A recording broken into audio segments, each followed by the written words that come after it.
some people who are not familiar with Schoolboy Q, he is one of the legends of that blog era. Strong. Legend is strong. Not at all. That's pretty strong. He is. There's not many people from that era you can put ahead of Schoolboy Q. All the people that you mentioned that feature on his stuff surpassed him. Like literally except for Dom Kennedy. All of them have surpassed him. Tyler, the Creator, surpassed him. A$AP surpassed him. SZA, Kendrick Lamar. So he's kind of like, when you're like legend, I'm like, by what metric?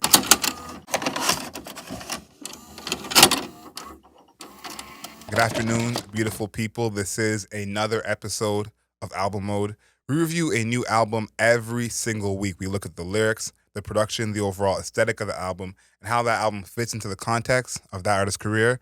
For all my people watching on YouTube, make sure you like this video, leave us a comment, let us know what you think. On our way to 5,000, thank you for all the love. And of course, make sure you're subscribed. My name is Adriel Smiley, a.k.a. AdrielSmiley.com, a.k.a. Adriel Smiley Official, a.k.a. The Godfather, and we are here with His Royal Highness, hot and ready to go, a.k.a. The Bunny, King Grant. What's happening, people? We're back. This time we're reviewing Schoolboy Q, Blue Lips, where he's one of the artists from TDE that, remember when we were talking about the triangle or the hierarchy of TDE? Yeah. Where the people who are currently at the top of it and have now left, Kendrick Lamar. Yeah. It was actually inverted, right? Yes. Right? Where the people at the top of it currently were actually at the bottom of like people who they thought had the most potential, who were doing the most immediate things, who was popping the most at that time. The people who are at the bottom are currently at the top, and it's the other way around, where it's like people like Absol, Schoolboy Q, I would say to an extent. Who's the other dude that Isaiah Rashad, right? These are the people who are like, oh yeah, these guys are gonna be out of here. They're top of the food chain. And somehow that inverted, and Kendrick Lamar no longer at the label. He's big enough to start his own label. SZA is SZA. Yes. You know? And we're here with Schoolboy Q after what, 5 years? I think it's 5 years. Right, of his previous albums. So Schoolboy Q is back. Blue Lips. How are you feeling? I think this is the one thing to say is TDE's in a good place. Yeah. Actually is in a good place because TDE was long known as a label where music ain't coming out. You know, and Schoolboy Q, I think in the beginning of his career, that wasn't what he was known for. And then as time went on, the music became more sparse and more sparse. Even though he says he's always in the studio, we just don't get the music. I'm like, Schoolboy Q, give us the music.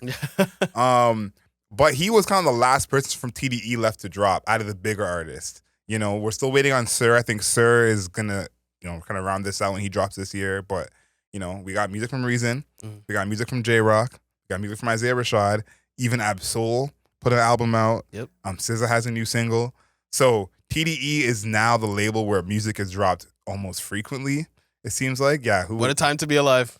Who would have thought? I want to go back a bit because it's our first Schoolboy Q review. Again, 5 years since the last project. What are your thoughts on the last project? Let's just start there because I think that his project is pre-pandemic. He personally ranks this project as one of the lowest in his discography. But this is probably his most popular project in terms of like the singles and the songs of how well they did commercially. So what's your thought on Crash Talk? So Crash Talk to me, well, I'll tell you about Schoolboy Q and me. I never got it. I just never really understood. Like, I understand obviously why somebody's music is good, but the way people talked about Schoolboy Q or like thought that like his music was like so interesting in a way, or that he was like super cool, right? It never connected with me. It was like I was wearing Schoolboy Q armor. Like it was like coming at me. It didn't touch you. It was coming at me and then it just like bounced off and bounced away. It just never resonated with me. But when it came with Crash Talk, I would say that it was okay. Okay. There was nothing that really stuck out to me. I'm even looking at the track list right now to give myself a refresher. There wasn't really anything that really stuck out to me.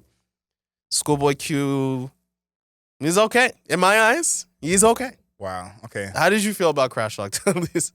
Crash Talk, I would say it was a disappointment for me. Coming off of Blank Face, because Blank Face to me is, if it's not a classic, it's like whatever the level right under a classic is. And Crash Talk felt like the most commercial Schoolboy Q you could ever ask for. Even by the singles, you know, Travis Scott, Kid Cudi, Lil Baby, Black, Ty Dolla $ign, YG, like compare those features to this album's features, you can kind of see where he was. So that's what he's coming off of. But I'm gonna start at the beginning because Schoolboy Q is part of that blog era, that I guess second wave of internet era, so to speak. His first two projects I never heard of until researching for this podcast. Schoolboy Turned Hustler in 2008 and Gangsta and Soul in 2009. Okay. The first Schoolboy Q project I heard was Setbacks. Yeah, me too. I'm like, what are you talking about right now? Those people who have heard, Schoolboy, Schoolboy Turned Hustler? Yeah. For all you fans, just a big shout out to you. Yeah, diehards. Yeah, because I never heard that. But around Setbacks time, I still wasn't a Schoolboy Q fan yet. I feel like I was like, okay, his style's a little abrasive for me. I need something more smooth. And at this time, I was probably still a bigger Kendrick fan than a Schoolboy Q fan. He followed that up the next year with Habits of Contradictions, which to me was his breakout of people being like, no, that's where all the hype came from of he's going to become this big artist. It's going to be a big deal. And he was actually one of the artists who was tapped in to that whole era with A$AP Rocky, Mac Miller, Tyler, the Creator. He was a part of that group. So it felt like, okay, all you guys coming up together, you know, they're going to be the next group of guys. I want to read some of the features he has on Habits of Contradictions that let you know where Schoolboy Q really was in 2012. Now, Hands on the Wheel with A$AP Rocky, probably one of his most popular songs still. Jhené Aiko on Sex Drive, you know, he was there at that time. Dom Kennedy and Currency, and then Ab-Soul and J-Rock. So he was really this in the mix in that blog era. But then he became a guy who had some hits. You know, Oxymoron was kind of his breakout project. His third album, first studio album. Collard Greens, bro. Yeah, Collard Greens was one song I was never really rocking with. I would say was my Schoolboy Q introduction. Was that song? This makes so much sense now. This makes so much sense. Wow. That was the song I was like, yo, Kendrick Lamar's on this track. Wow. Right? Okay. And then I went backwards and listened to the rest of his music because Schoolboy Q, I think at that time, they were around equivalent in fame. Maybe Kendrick Lamar was slightly ahead. Kendrick had that point where he almost signed to Dr. Dre. Yeah. A lot of people found out about him through that. But I would say that, you know, they were peers. Yeah. It wasn't that one was at a whole different level. They were definitely peers. The fact that you said collard greens makes so much sense as your entry into Schoolboy Q. That is all. It all. I'm clicks. telling you, I'm really trying to make sure it's explicit for people and you. Mm-hmm. He was like, Schoolboy Q's name is something that means like is important to other people. Yes. Okay. Like to everybody else, this person is important. But there is, to me, like early Schoolboy Q didn't do anything for me. Schoolboy Q's like presence, like artistic presence, like, oh my God, that's Schoolboy Q. Nothing for you. Does not exist for me. Mm-hmm. His like his persona, like the way he portrays himself, doesn't do anything for me. When this was like announced to be dropped, this was a thing for you. Yes. Well, I'd say hip hop is behind me on this one, and on the right side of history with this one.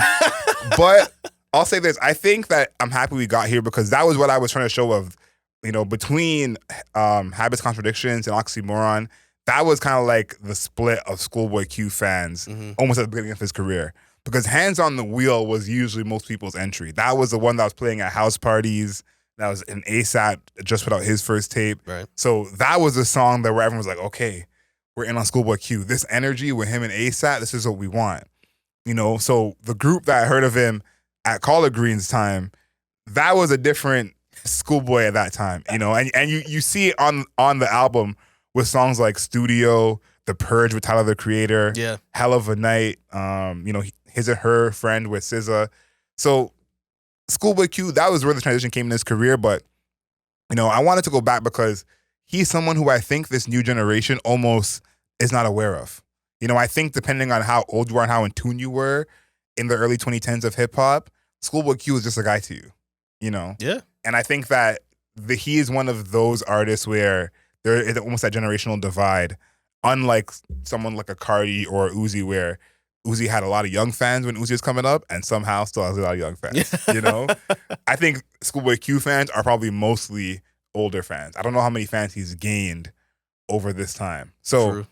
I want to start there because I do feel like for some people who are not familiar with Schoolboy Q, he is one of the legends of that blog era. Strong. Legend is strong. Not at all. That's pretty strong. He is. There's not many people from that era you can put ahead of Schoolboy Q. Yeah. And I think in terms of consistency of the music, he's been there. One thing that you said is like all the people that you mentioned that feature on his stuff surpassed him. Like literally every, like except for Dom Kennedy, all of them have surpassed him. Tyler the Creator surpassed him. A$AP surpassed him. SZA, Kendrick Lamar. So he's kind of like, when you're like legend, I'm like, by what metric? Like everybody else that was doing shit with him at the same time as him have way more influential. This is that divide, I think. I think the people who grew up in that era still view Schoolboy Q that way. I think that, you know, if you weren't into Schoolboy Q at that time, you are not into him now. But I think from that era where him and, you know, Kendrick were peers, right? Most people still view Schoolboy Q in that light. Okay. For who are aware of that era. Again, if you're a Collard Greens person. But the thing is, I was listening to SZA. I was listening to early SZA. I was listening to early Kendrick Lamar, right? And I was listening to early A$AP Rocky. Yeah. Right? So it's not like I wasn't there. It just wasn't there There's for me. a theme with all those people that I'm going to leave alone. But let's go to who your favorite Schoolboy Q song is. Do you have a favorite Schoolboy Q song? It's Collard Greens.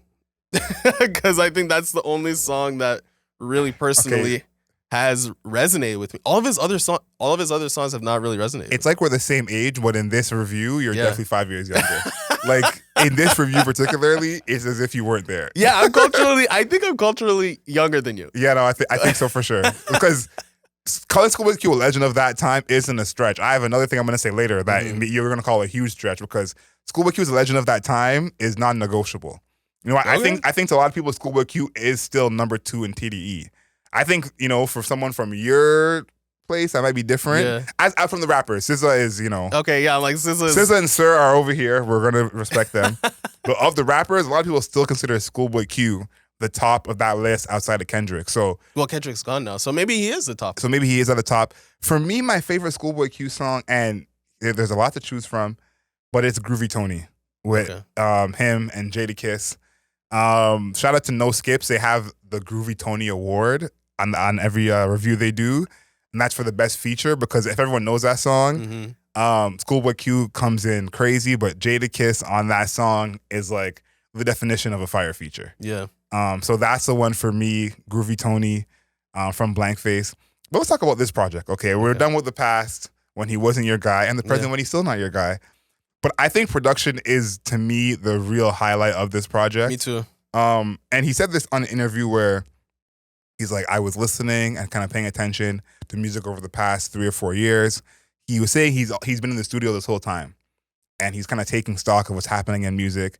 And one thing that he does, and we're going to highlight a bunch of, you know, exact examples of it, but there's not a song on here basically where it's a loop and it's just the same beat the entire song. Yeah. Every single song has some kind of dynamism to it, whether it's a crescendo, whether it's a progression. That's something he had basically on every single song. And I think that's what makes this album kind of stand out in the way it does because most of hip hop is basically just a loop, you know? Maybe the chorus is a little different 4 bars, but it's the same beat, the whole song. Nothing changes. There's none of that on here, on this album.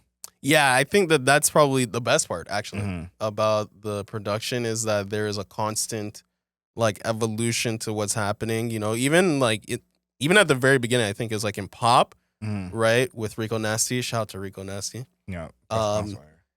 That like dark grungy guitar, but then there's also like at the very beginning, it's much more like, how would I describe it? It's much more brooding.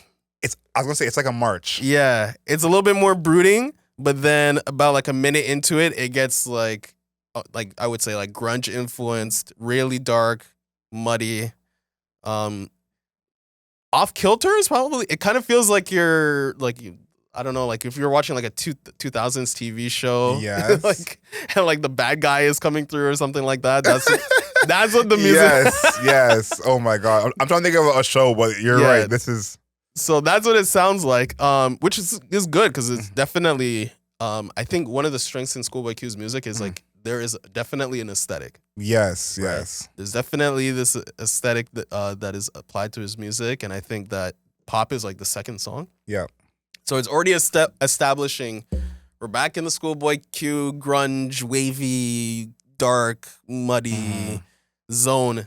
And I think that is ability to go from like that first minute where it's like a little bit more brooding to like the real grunge. I think is a strength, big time strength. Yeah, pop. I think to me, pop is kind of the intro because "Funny Guy" is the song where it is mostly one tone for the whole song. That's basically the only song that happens. And then once it gets to pop, we get into kind of dynamic changes. But pop going into "Thank God for Me." Talk about starting off an album properly because Rico absolutely kills it. Yeah, in amazing her verse. feature. Like, you're like, okay, this is what we're here for.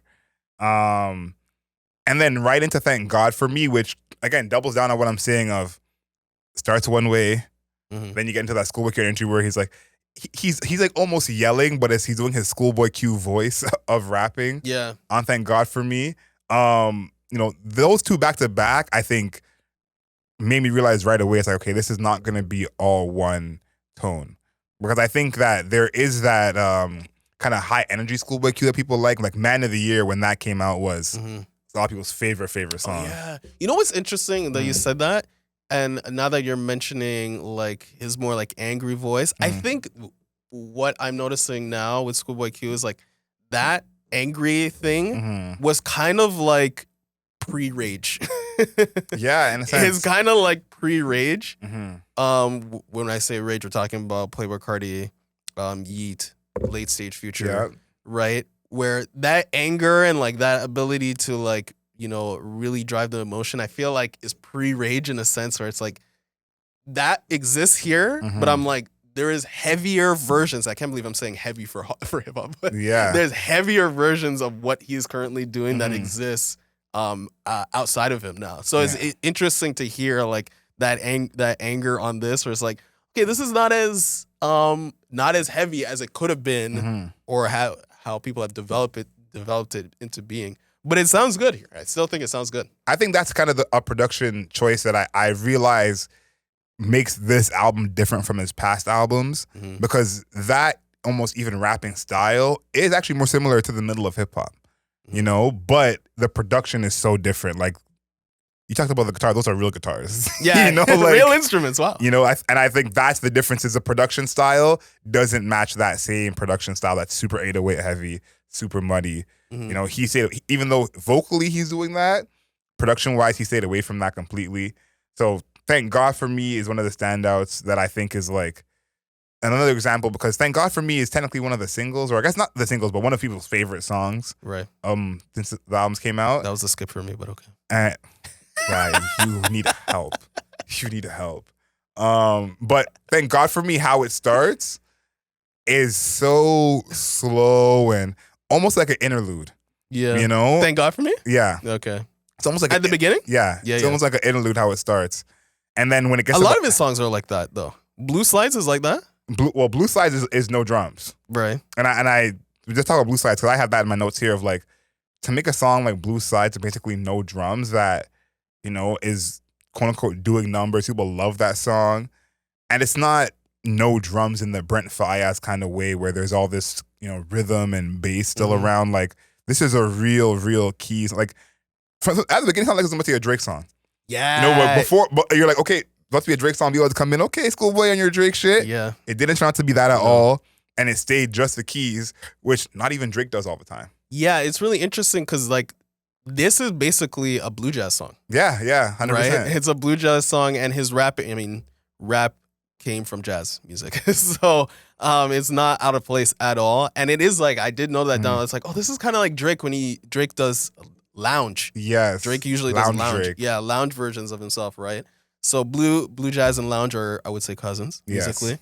And I think that him being able to do a song like this, I mean, personally, I didn't know Schoolboy Q had that in his bag, but maybe a more versed Schoolboy Q person was like, oh yeah, this is not even in the bag. This has been on the shelf. He just decided to take it off the shelf. No, this is definitely a different level for Schoolboy Q. Right? I haven't seen him do anything of this before. But what I thought about Blueslides is this is kind of a flex of his rapping ability, and I think that's the difference between Schoolboy Q and a lot of his peers, even at the time and now, is that like I think Schoolboy Q is one of those rappers who not everyone understands that he's rapping well. I think the energy of his songs and his rapping style, it doesn't always seem as if he's, you know, an incredible rapper to some people. But a song like Blueslides that's the definition of rhythm and poetry. Yeah. You know, of using your voice as an instrument, because his voice and his inflections on that song are what create the rhythm and the timing to make that song flow. Yeah. And a lot of rappers could not do that. And like, true. So that to me, I was like, you know, we're taking this for granted. This is cool. It's a little jazz vibe. But I'm like, you know, ask other rappers to rap on this and turn this into like a full song. This song is 4 minutes long, you know? And that's not an easy feat for anybody to do. So I want to give him a shout out for his rapping ability, because that's something that I'm like, yeah, when we talk about, you know, the rappers in history and in the present, there's a level of skill you need to basically take a blue jazz song and skate on it. Yeah, and it's really interesting that another person that I think would exist on that is featured on another one of his songs. Okay. Freddie Gibbs on Ohio. Yes. Right. Shout out to Freddie Gibbs again. I want to say this. The features are really fucking good. Yes. Yeah. Right? Do you have the best feature before you talk about Freddie Gibbs? Yeah, I think it's As Chike. Okay. Yeah, I think his verse overall is just incredible. And I'll get to that's one of my lyrics. Okay. We get to that later, but I think he is like, he made that song. Oh wow. Right? Because his ability to just like ride that like West Coast like Smooth. Blueface type of beat, Blueface like DJ Mustard type of beat was sick to me. But yeah, I think the features are incredible, and I think Ohio is one of those songs that we've been talking about, where it has like a little, almost like an interlude at the beginning, right? Yeah. Where it's like Ohio is basically a Larry June type beat for the half the song. Yes. Right? It's very relaxed, you know? And I'm Pick up surprised Larry there's June. no Larry June on the album. I was like, this shit fits Larry June perfectly. And there's another song that's like a Larry June vibe as well. But, you know, like that, you know, very, very carefree, just like very carefree guitar. You know, it's got the hand drums, you know? Yeah. Some like little soul, little Erykah Badu vibes on it. And yo, that's funny. yeah, it's doing that for like about a minute. And then the bass actually like drops in. You got 808s. It's a little trappy. Just a sprinkle of trap music in there. But I feel like that duality, I think it works. I could see for some people it would not work, because if you're a Larry June, listening to Larry June, it's very rare that you want to listen to 21 Savage right afterwards. Fair, yeah. But I think that maybe it's me personally, because I'm like, I would do that. I would do that personally. Yeah. I think that is hitting a spot for me, but there is a transition where like the keys become more menacing halfway through, and that's when like the 808s and the drums and stuff like drops on it. So that's cool. I think the transitions, basically these are progressions. Yeah. You know, for people who are not listening to hip hop very frequently, we just call this a beat switch in hip hop. Yes. Right? Yes. For people who are not part of hip hop, be like, oh yeah, the progressions are incredible. Well, I want to say one thing. I think we have to differ, because I don't think it is always a progression or a beat switch. I think on this song in particular, it is a beat switch, because there is no progression. You know, the beat just cuts kind of like that, and it's a different beat. You know, I think that's more of a hip hop thing, where we don't gradually find our way into the Larry June. You know, it's like Larry June, cut, 21 Savage. You know, and I think you're right. That's something that works on this song particularly, because this is why I was like, Schoolboy Q is doing something creatively that we're taking for granted. Because it starts off Larry June, Schoolboy Q is rapping a whole different way. The beat turns into something completely different. He raps a whole different way on that, changes his flow. The beat goes back to being Larry June, and then Freddie Gibbs comes in. And when I heard this beat, I was at first pissed. I said, why didn't he put Freddie in the middle? Freddie would have killed that. But it actually worked with Freddie on the end with Freddie's voice, the way Freddie raps. It worked on that Larry June type beat. So even that decision, I think most people would have made that middle section most of the song and definitely would have put Freddie on that part of the song. You know, basically to have Freddie not come. The song's almost done when Freddie comes in. You know, and for him to do that, very unique artistic choice, but I think it worked here. Yeah, I think it works a lot. I would say there are flubs for me because Of course. I think that the production is probably the strongest point of this album, right? Blue Lips. But I think that there are a couple of times where I think if you're a Schoolboy Q aficionado, you're like, he's back in his bag. Yes. Right? So like Back in Love first, you're like Schoolboy Q is back. And I'm like, for me, I'm like, who cares? I feel like that muddy aesthetic, which I think he's just like mastered. I think there's so many people that I can think of, like people who were like up and coming rappers that I knew of, right? Even personally, where I'm like, when I listen to Schoolboy Q's music or I look at Schoolboy Q, I'm like, that's who you guys are trying to be like. I'm screaming. So now you see it. Yeah, these people who are like, I would say medium-sized, right? Large, medium-sized people. Yes. And they're wearing like the spectacles, the bucket hat. Yeah. I'm like, I know who you're trying to be. I see it now. And I think a song like First is also like the sound, right? Where it's like, it's kind of hype, but not fully, right? And it's also got like this wavy, off-kilter sound going on to it, where it's like, it's kind of like almost like a cartoon movie, like a cartoon, cartoon like an X-Men cartoon, you know, it has like dun, dun, right? But it's like low key, it's submerged under everything else. And it's like still dark and muddy, right? So there's still like a moodiness to it, which I like. So I'm like, oh, so that's what you guys are all reaching for. I'm like, stop doing that because it's not working. Like I mentioned before, the other people that were around Schoolboy Q doing other things fled. They ran past him, but he's stuck. He stayed in this sound, and he's still here. And I think it still works. I think this is what makes his music unique still to this day, is that this is not a sound that you hear basically at all anymore. Because to me, it's the tempo of the 2020s with the drums of the 90s. Right. And if you think about the actual tempo of these songs fit the BPM of whatever trap set you want to have now. And I think that's the difference. Is these guys who are considered the more lyrical rappers, the more old school, old school now, the late 2000s, early 2010s, most of those guys aren't going fully into the trap sound. Even Conway the Machine, Absol, those guys have a different, Freddie Gibbs even have a different sound than, the Yeats, the Lil Uzis, the Cardis. Even Nas. And I think Schoolboy Q, the difference with his music is the tempo to fit into the BPM of that new shit. Now, it's definitely not using the same sounds, not as many lasers, not as many 808s. These snares are more real, but I think that's what makes music so unique, is you don't usually see someone do a mix of the two. I think if you think about, all the more lyrical old school rappers who are actually saying something, their music doesn't even get to this tempo. Schoolboy Q's album is basically faster than a lot of those albums. Yeah. Like you're talking about Bang the Butcher's album. Bang the Butcher does not get fast. There's some good songs, some hype songs. I think One Foot In is probably the fastest he got on that project. Yeah. One Foot In may be the 9th fastest song on here.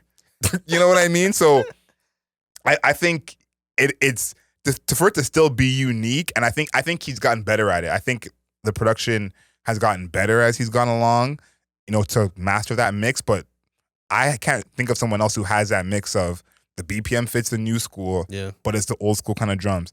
So First is one that I thought of for that. You talked about your favorite. You like First? Oh, First is a banger. See, I got it. I understand. Yeah. I know the Schoolboy Q people. I know which ones you guys really like. Yes. And I'm like, okay, it's not working for me.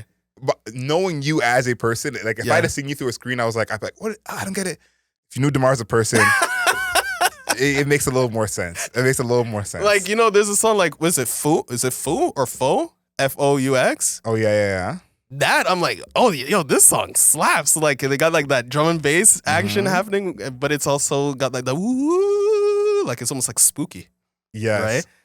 Right? And then it still has like a little bit of the jazz keys in it. I'm like, okay, this is like some good shit, bro. This is really interesting. You know what's so funny? Because this song I didn't love as much. Right. But this song sounds more like Setbacks. So this makes me realize you really weren't there. You really this is definitely more like this is more before Oxymoron Schoolboy Q. That's what Faux is. So yeah, I get it. You really weren't there. Yeah. But I got two more things before we get on to lyrics. Yeah. I think Jazzy on Lost Times, her feature on that I think is commendable. Like that's probably the realest singing on this project. No, because like even in the parts that are more musical, he doesn't have like that traditional rap R&B feature. Right. You know, I think it was Oxymoron where he had that song Studio, which became one of his biggest songs at that time with Beat the Chicago Kid.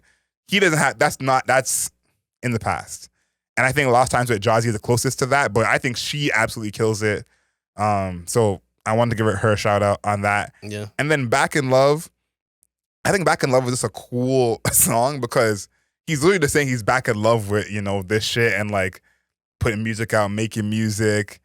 And, you know, there are some lines in there that are a bit iffy, but Schoolboy Q really fits in with this new age of like the Futures, the 21 Savages, because he has some lines that you're just like, yo, this is for the hood. Like, you know what I mean? Like, even in the course of that song, at the end of the ad-lib is, talk that shit, little nigga, we gonna get you banged up. You know? So that gangster shit, that wild shit, Schoolboy Q, I think is even at a higher level of saying that because he has a bunch of lines on here that are like, all right, bro. Like, you know? and I can just imagine there's someone hearing this for the first time going crazy screw face. You know, that he just said, ain't nothing harder than my dick in your bitch. He said that. Did I miss that? Yes. I missed that. You know, so it's like we've talked about a million times about dude saying, yeah, I go hard or this goes hard. But a dude saying nothing go harder than my dick in your bitch, that's just a little different. That's a little different. So you know, Back in Love is a song where he's really just like showing some love, but being like, listen, I'm still here. Yeah, he's definitely an interesting rapper. Definitely rapping about I don't know, things that are like just left of what I think everybody else raps about. I think that a song like Cooties, where he's like, I would say Cooties is, first of all, another one of those tracks where it's like jazz influence. Definitely big time jazz influence with like the piano. I think Cooties is the best song on here. You think so? Yeah. I think I like Cooties too. And I think that maybe it's like his flow that is really interesting to me, where I never feel as though he's really trying to make it super crisp with his raps. Yes. Like I never feel like there's like, oh yeah, this fits in perfectly here, this fits in perfectly here. I always feel like he's trying to do extra parts. So he's like, I'm trying to find the part. He's like this part is like trick ass hoe, oh, jealous ass, enviable, broke, fuck ass nigga. I'm fully embedded, still building up leverage. I'm known in Wisconsin and really from Hoover. My figs do it better, the best of my era. Legend, allegedly. That's me in the mirror. Haha, yeah. On my life, I want the front page, 99 bitches in the driveway. So I would say, like, again, like, not just like slightly off the beaten path of like the way people rap, right? Like that very beginning where I'm like trick ass ho, oh, jealous ass, envying all, broke, you know what I mean? Like it's not fully like being wrapped up in a way that's like, oh, this is the most pleasurable way to listen to rap music, right? There's definitely a spritz of personality that happens there. But then to even say like, I'm known in Wisconsin and really from Hoover, my figs do it better, the best of my era.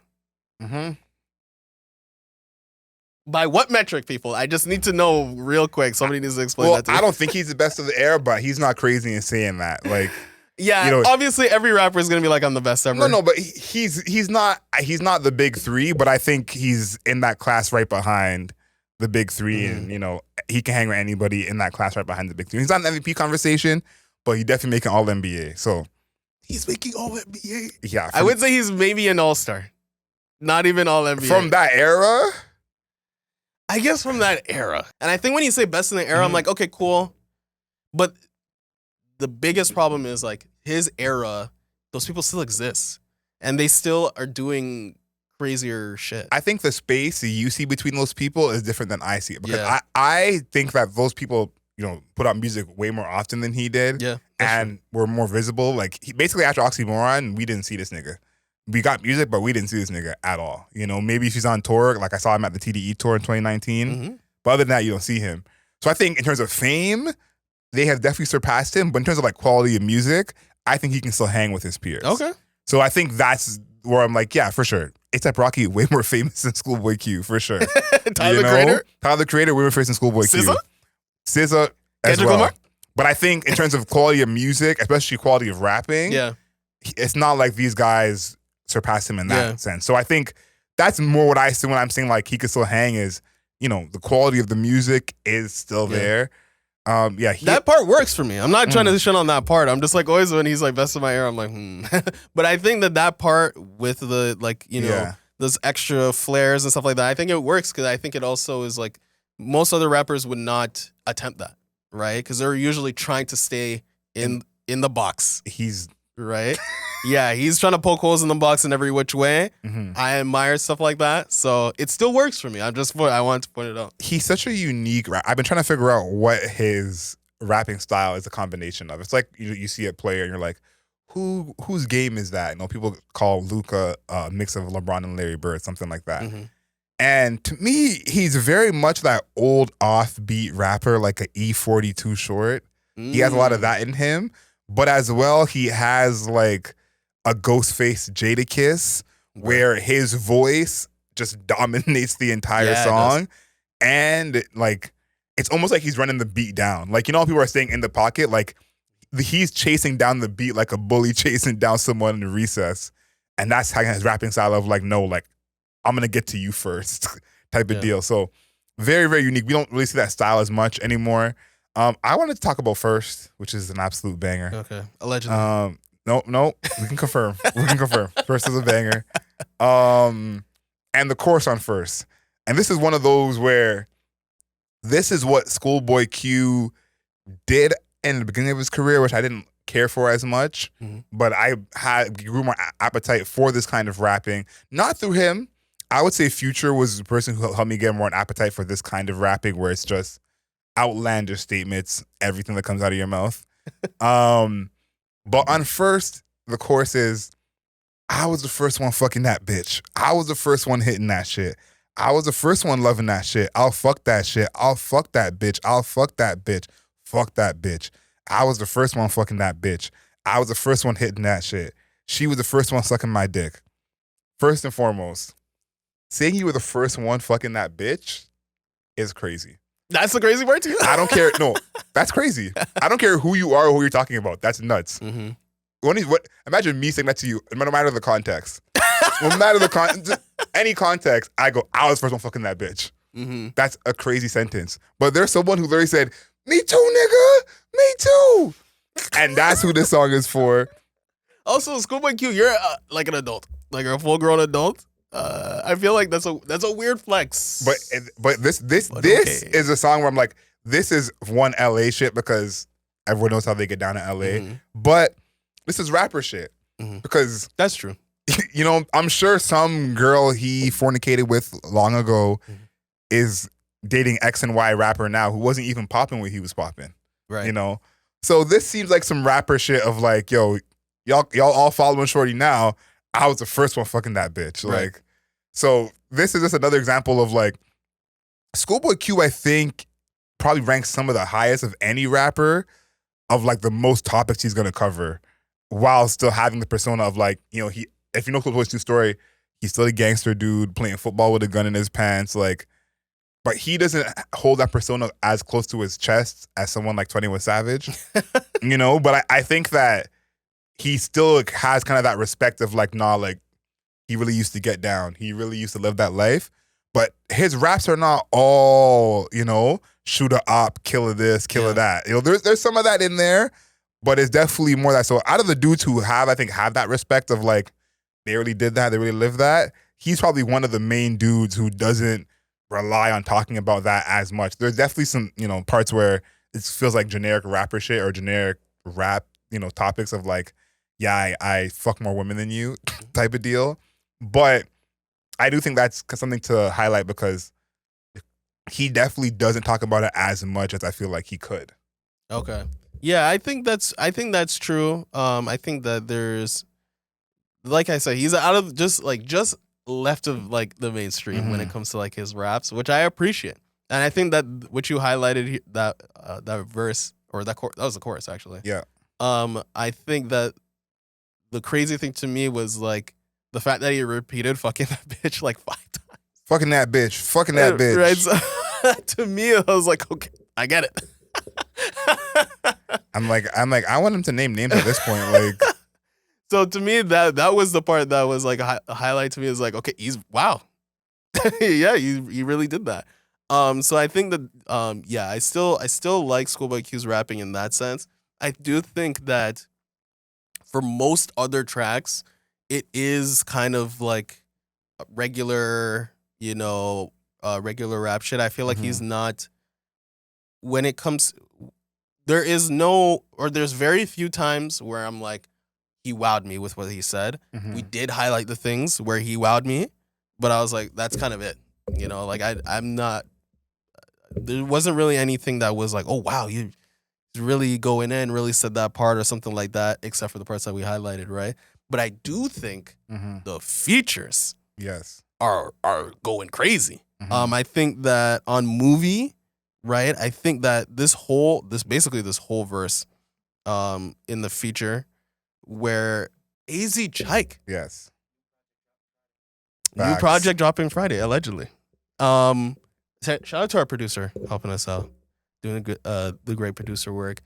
I think that his entire sequence in the middle of Movie, where it becomes like very much a West Coast beat. Like I think that's probably the most West Coast beats you can really get. When he's like, look, put me in the film. You know all these niggas all cap like brims. All cap. All this water I could show you how to swim. Let this bitch touch on my third limb. Yeah, nah, fam. You ain't folk. You ain't kin. You ain't the nigga I'ma look to win. Bitch, I was broke. I was down getting it in. But now I'm up out of town on your friends. But now I'm up out of bounds in a Benz. With a 5-star bitch, a real 10. We gon' plot, we gon' slide on his mans. Rub the wrong way, we gon' chop off your hands. That goes hard for me. I think that entire sequence, basically where he goes from like, you know, there's a self brag. I was broke, but I was still up. I like that he goes from 5-star bitch or real 10, right? You know, nice number play. When last time you heard someone call someone a 5-star bitch? Exactly.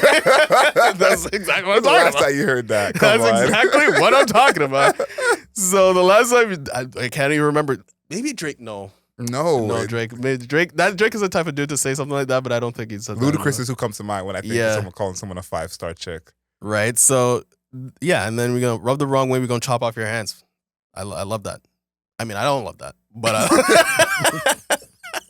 musically. Yes, I love that. Yeah. So that sequence, like I said, like that verse is awesome to me. And again, the way that it's, you know, it's a West Coast beat that's happening, right? Where he's like he even does this part where he's like, niggas getting smoked like a Lucy, Fox 5, Channel 9, make the newsy. Ain't my bad that she chose to be choosy. Look, I got bitches, I got ops. They set up, I got drops. I got 4-pack seals and a pop. I got 2 steps ahead, and I think not. Right? So I think even the idea of putting somebody on the news, right? It's good imagery. Mm-hmm. You know, he never has to explicitly say what's gonna happen, but he says what's gonna happen. So I think that part is awesome, man. I think he did. That's a part where I'm like, yo, this guy's doing a number on a bunch of people right now, and I do not. I don't. Doing a number. Yeah, he's doing a number on a bunch of people right now. Mm-hmm. That's my first like Drakeism. My first Drake Doing a number. doing a number. Is that a Drake thing? Yeah, I think so. That's what people are attributing to Drake right now. That phrase was a long way before Drake. Come on, guys. Let's how old are we? It's like wowzers. Yeah, You know. Drake didn't create everything. But yeah, I think that part is awesome. And it stands definitely above like what I think Schoolboy Q is doing on that song personally.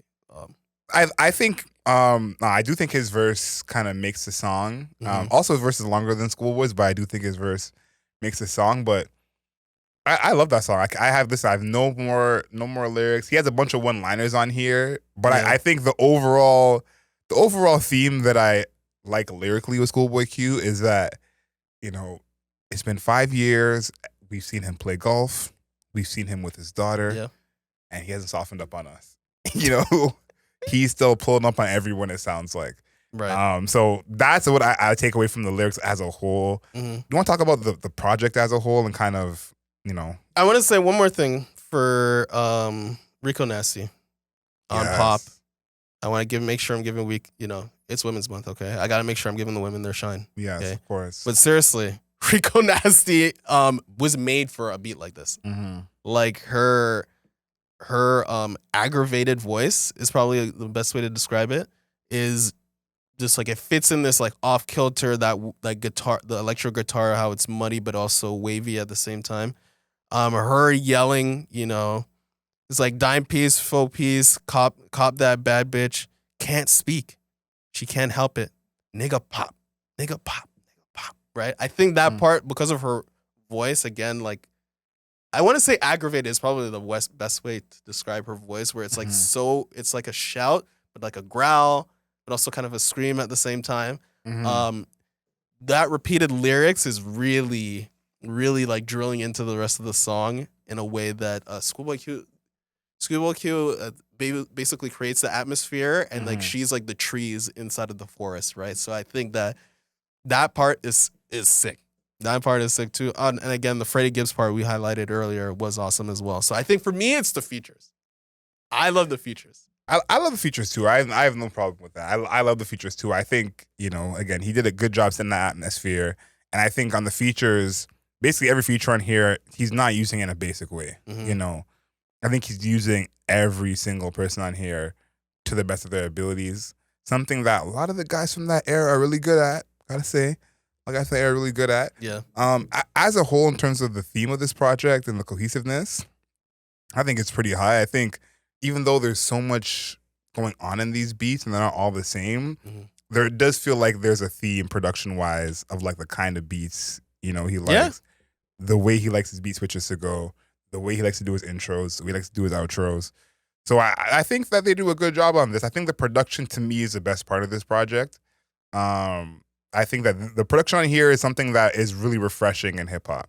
I think even people who are into the more lyrical rappers, you're not getting production like this on those projects. So yeah, I think to me as a cohesive project, I think they do a good job of that. Yeah, I think it's pretty solid too. I think the beat switches fit well. Like the beat switches, like those the jazz parts and like the Larry June parts are kind of just like sprinkles inside of like this overall grunge mud dark aesthetic, and they kind of just like exist there almost like they really break it up, because I feel like if you listen to that grunge, muddy, mushroomy, swampy sound for too long, it can get boring. Just because like it's 18 songs. Yeah. It's 18 songs, 56 minutes. So if you're just listening to that all the way through, it can get a little stale. But because of those beat switches, the progressions, right? And like those jazz elements, the keys that are throughout, I definitely feel as though like it breathes life into the swamp. Oh yeah, the swamp is a little crazy, but I think it does make the project more listenable. Like I think like I think some people would still like it to be all energy, but I think it makes the project more listenable that it's not all energy. Yeah. This one I think we can skip past because I know where you're at with this. Right. I'm not copying the vinyl, unfortunately. I was gonna say it's Schoolboy Q top 50. Is he top? Are Yeah. you crazy? He has a case, man. Top He has a 50? case. He has a case. There's no way you can include Schoolboy Q in top 50 and not include Future. Like I'll fight you to the death. Okay, To the death. that's fair. That's Okay. fair. I think, in terms of quality of music, he has maybe one project that isn't, on the level, but any artist having 4 good projects, you're basically a legend. And I think that he's there, even though he hasn't put out a lot of music. So I don't know that he's top 50, but I think we have to at least think about it. We gotta at least think about it. To me, he's kind of like T-Mac's Hall of Fame case. Okay. It's like, how can you never win a first round playoff series and make the Hall of Fame? That's true. So I think that there's something there, and you're right. You're wrong, but he is one of the greatest of his era, which is technically the new golden era hip hop. For being real. If we're talking about the cover of the project, I like it. this may be his best cover. Ooh. Yeah, this might be his best cover. You didn't like the cover for Crash Talk? I like that cover. No, he's always has good cover. I think Okay. even Blank Face, Oxymoron, but this to me will be the best cover. One, if y'all don't know, Schoolboy is extremely Crip, so we got the blue on the cover there, but also the name of the album, Yeah, it's just there. It's there for you. putting the parental advice sticker in the middle of the cover. How often have you seen that? That's like, the parental advisory stickers in the middle and the name of the album's in the corner. Yeah. His name is nowhere. Right. It's like seems like an iconic, image to me of like, okay, people will just know when they see it. My name don't even gotta be on here. So Yeah, I I think like that's it. pretty I like cool. it because it looks like the person is eating the parental advisory thing. 100%. Or they're taking a tab. taking a tab is what it looks like to me. Yeah. It's It like, looks like they're taking a tab. So I think that it works. It works. I like the color. The gap in the teeth gives a personality. yep. So I think that the cover is actually really good. Yeah. Like it's 100%. really, really, really good. There is, you mentioned that like the title of the album is actually like scrunched in the bottom left Literally. corner of the. And his name's not even on it. Yeah. So he's making it speak for himself because on the previous albums they all have his face on it, or a face, or like a visage of a person. On Yeah, Oxymoron, people are assuming that's him, but he hasn't really had his face on it since Habits and Contradictions, which is 12 years ago now. So it's just basically been, last was Oxymoron. You can't count Oxymoron, Yeah. but like, yeah, so he has a good run of faceless albums. Yeah. You know? Oxymoron is like he was messed up. Crash Talk. There's the bag over the person's head and stuff like that. Yeah. So I like it. I like it a lot, actually. Okay, let's hear your score. But the score, are you getting the vinyl? Are you copying the vinyl? I don't love vinyls for long albums. That's my only. Okay. Even though it's under an hour, which I like under an hour. I don't love 18 songs on a vinyl. But you know what? I would. Okay. I would. Yeah. Okay. Yeah. All right. So now, Mm-hmm. the moment everybody's been waiting for. They've been waiting for from you, not me. I think they want to hear more from what you they gotta say. don't. No, they don't. Trust me, they don't. I'm in everybody's bad books, which I'm totally fine with me. Yes. But I think they want to hear Mhm. from you more than they want to hear from me. So, Okay. Adriel, this is your moment to shine. What is your score out of the 10 for Blue Lips by Schoolboy Q? Blue Lips, Schoolboy Q is a 9 out of 10 for Wow. me. I'm close to calling this an instant classic. Wow. I want to wait and see how I feel in 4 or 5 months. Okay. But there has not been a hip hop album like this in quite some time. I think this album is getting the love it deserves from the real hip hop heads, from the fans online, and I do think that we've had an incredible run of hip hop this whole year. I think Yes, we in have. terms of the albums that have come out, including Yeet, including 21 Savage. I don't know including if Benny you're Butcher. you're saying yeet for me. No, You did I'm, not- I'm including Yeet too.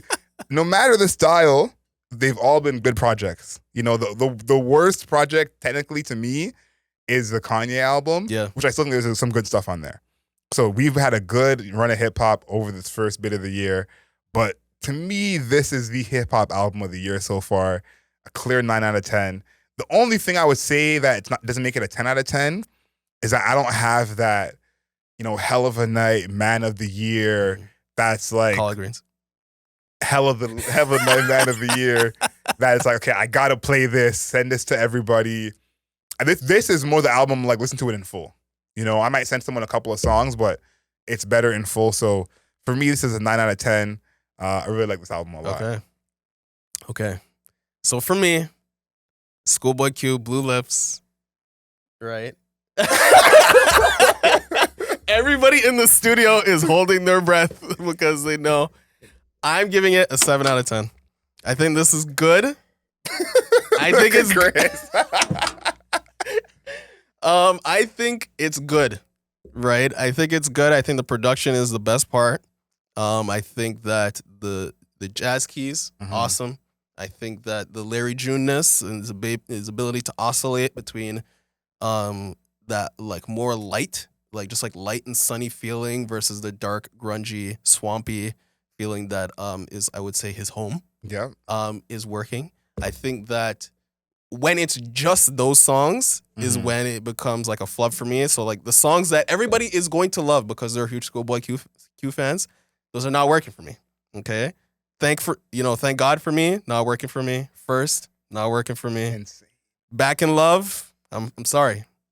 Time Killers, I'm sorry. Tell us you hate being outside, but tell me you hate being outside. Like, I know. Everybody's a Schoolboy Q fan. I know you love those songs, but I'm sorry. Okay. And I think that when it comes to the rapping overall, is like he's a little bit left of center. That's cool. But I do think his features are roundly outperforming him when they're on their songs. Wow. I think every feature is outdoing him, actually. Wow. I think even on Ohio, like you're going too far with that one, man. Yeah, on Ohio too. Yeah.